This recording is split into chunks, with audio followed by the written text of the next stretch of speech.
Hello, bachcho. Let's read out a question first. Take the potential of point B as shown in the figure to be as 100 volt. If a uncharged capacitor is connected between C and D, then find the amount of charge that will appear on this capacitor. So देखिए यहाँ पर basically हमने diagram में क्या दे रखा है, एक circuit दे रखा है जिसमें 200 वोल्ट का बैटरी, ये दो सीरीज में फिर दो सीरीज में इस तरीके से चारों पैरेलल में कनेक्टेड होकर के ए और बी के अक्रॉस में 200 वोल्ट का सप्लाई जोड़ा गया। अब अकॉर्डिंग टू क्वेश्चन बोला जा रहा है कि यदि बी पर 100 वोल्ट का सप्लाई हो, ठीक है, और यदि मैं सी और डी के बिटवीन में एक अनचार्ज्ड कैपेसिटर को कनेक्ट कर दूं, सो उस पर कितना अमाउंट का चार्ज आएगा वो हमें यहाँ पर कैलकुलेट करके निकालना है। तो चलिए स्टार्ट करते हैं हम सोल्यूशन से, but before of its let's talk about the key concept which we are going to use here for this question. So यहाँ पर देखिए हम एक सिंपल सा कंसेप्ट लगाएंगे व्हीट स्टोन ब्रिज का, ठीक है। So according to Wheatstone Wheatstone bridge के कॉन्सेप्ट में क्या होता है कि बेसिकली ना 4 ब्रांचेस होती है इस तरीके से, जो कि ब्रिज के फॉर्मेट में एक दूसरे से कनेक्टेड होती है। अब जैसे कि यहाँ पर कैपेसिटर से हम तो कैपेसिटर ही ले लेते हैं, राइट।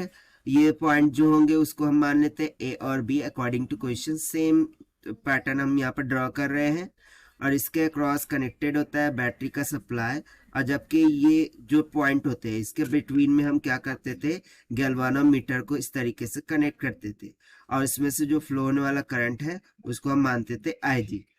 सो यदि ये बैलेंस्ड होगा, यानी कि मैं मान लूं कि ये P है, ये Q है, ये R है, ये S है, सो व्हीट स्टोन ब्रिज की जो बैलेंस्ड कंडीशन होती है, ठीक है ना, बैलेंस्ड कंडीशन वो क्या हो जाती है, that will simply become P/Q। ये रेशियो इक्वल होना चाहिए किसके, R/S के। यदि ऐसा हो जाए सो गैल्वानोमीटर में से फ्लो होने वाला जो करंट है दैट इज IG, वो कितना हो जाता था, 0। सो बस इसी कॉन्सेप्ट का हमें यहाँ पर यूज करना है, क्योंकि अकॉर्डिंग टू क्वेश्चन हम क्या कर रहे हैं कि किसी एक अनचार्ज कैपेसिटर को मैं CD के अक्रॉस में कनेक्ट कर रहा हूँ। सो उसको हम मान लेते हैं कुछ C के इक्वल, उसको हम C के इक्वल ही मान लेते हैं, या फिर CI इस तरीके से मान लेते हैं कि भाई मैं CI अनचार्ज कैपेसिटर CD के अक्रॉस में कनेक्ट कर दिया। सो इसको सिमिलरली व्हीट स्टोन ब्रिज के कॉन्सेप्ट से देखें तो ये किसकी जगह पर है, गैल्वानोमीटर की जगह पर है, राइट। तो हमें क्या चेकआउट करना होगा, ये रेशियो चेकआउट करना होगा। इसको मैं मान लेता हूँ P, इसको हम मान लेते हैं Q, इसको मान लेते हैं R और इसको मान लेते हैं S। सो क्या ये सही बैलेंस्ड आ रहा है कि नहीं वो हम चेकआउट करते हैं। तो देखिए 60 माइक्रोफैराड डिवाइडेड बाय यहाँ पर हो जाएगा 40 microfarad, this will be equals to, इधर को है 30 microfarad divided by 20 microfarad. So देखिए 3/2 इज इक्वल्स टू 3/2 आ रहा है। दैट मीन्स कि ब्रिज क्या है, बैलेंस्ड है, क्योंकि देखिए P/Q is equals to R/S वाली कंडीशन यहाँ पर सेटिस्फाई हो रही है।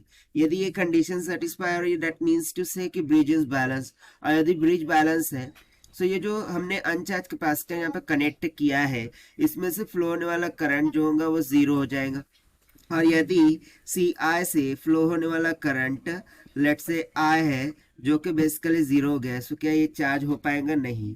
That means to say the charge on the capacitor will be equals to how much, that is 0। So therefore we can say that के bridge is balanced mean no charge flow through the branch CD, ठीक है।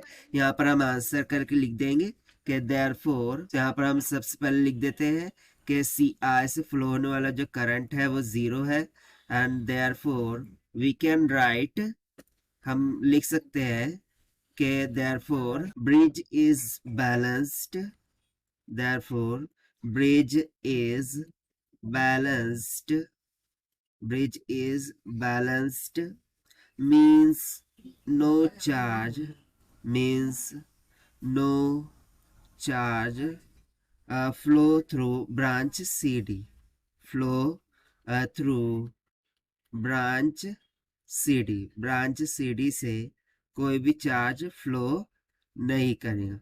और यही हो जाएगा हमारा required answer for this question, जो कि हमने सॉल्व किया by using the concept of wheat stone bridge से। So this is the required solution. I hope you understood well. Best of luck. Thank you.